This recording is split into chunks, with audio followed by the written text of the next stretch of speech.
Afternoon. This is going to be the board's update for June. My name is Bob Walter, the president, Randy Robbins, the vice president, and we'll be giving you some updates as to what we've been doing this past month. Last month we requested volunteers from the community to get involved in our new committees. I was very impressed with the result, all the people that applied. We had over 23 applicants, and I was privileged enough to get involved in interviewing many of those people. We now have a fully operational contract committee. We have a permanent finance committee.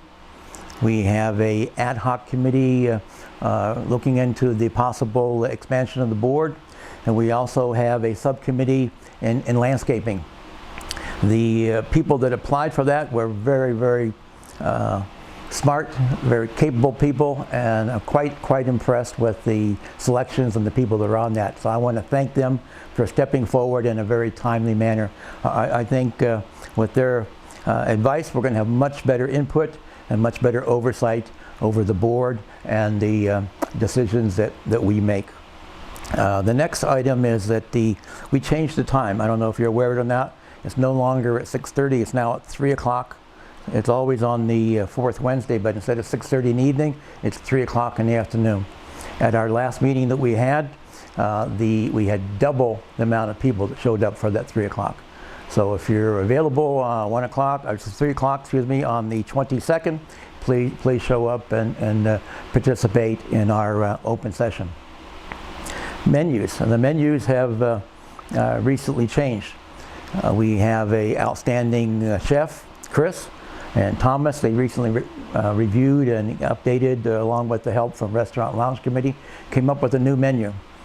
Now don't be shocked when you go in there. There'll be a slight increase. You're probably aware the cost of food has gone up 10% this past year. The consumer price index has gone up 8.6, so we've had some increases that are going to be reflected, but it's not significant increases, but there will be increases. The main thing is that it's a new menu.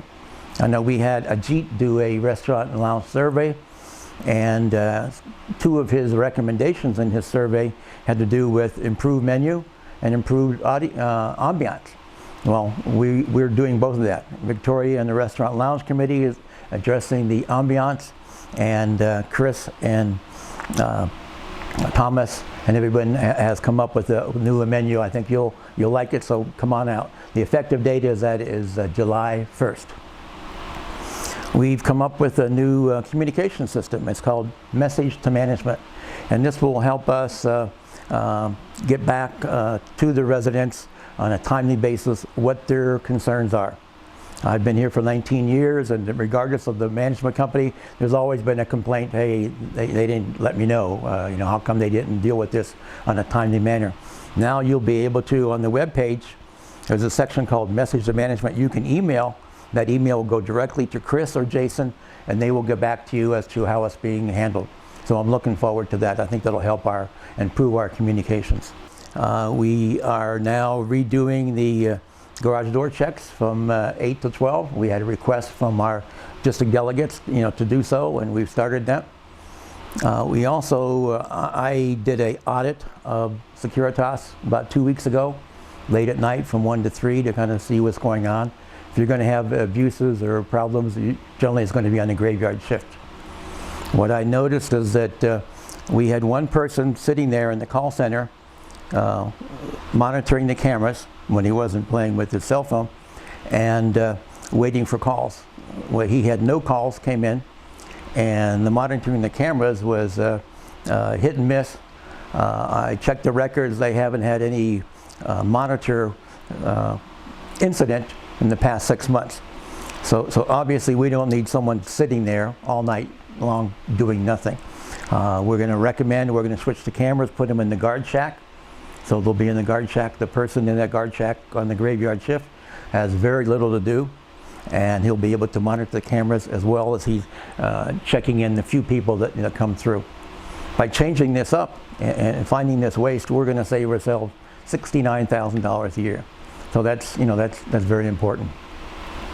Another program that we've come up with is we're recommending that we have a community ambassador. The community ambassador will be someone that will represent us at the city council with various meetings and events in the community, and will keep us informed as to what's happening. And I think if we would have had a community ambassador in the past, we would have known about the the changes in the zoning, and some of the changes may not have prevented what's happening with the warehouse project, but we would have known earlier. So we want to have a community ambassador. I think it'll be helpful for us. We also have the community awareness program, which Michelle Walter has been doing a very good job with the past 3 months. This month we have an issue though. The issue is that the notification process is that we go through the district delegates and we have it attached to their newsletter every month. This month it didn't get attached. So not everyone's going to be aware of it. So if you have the time, it's going to be on the 23rd from 1 to 3 in the main ballroom. And the guests this time are going to be the fire department, CAL FIRE, paramedics from the county fire department, as well as Banning PD and Securitas. So it'll be very important. So if you can make that, that'll be outstanding. And now Randy has some other announcements that he would like to make. Thank you, Bob, and hello everybody. I just wanted to let you know, Bob handled a lot of the business side. I'm going to tell you some of the events that have been going on recently and will continue to go on. We just wrapped up the annual charity week for the Sun Lakes Country Club Charitable Trust this past Sunday. A lot of money was raised for local charities within the entire Pass area, from Calamasa all the way out to Cabazon. Next, the board listening sessions are normally the first Monday in the first Monday of the month at 3 p.m. in the Sandwich. We will be hosting. We will be dark in July due to the fact that that is the 4th of July.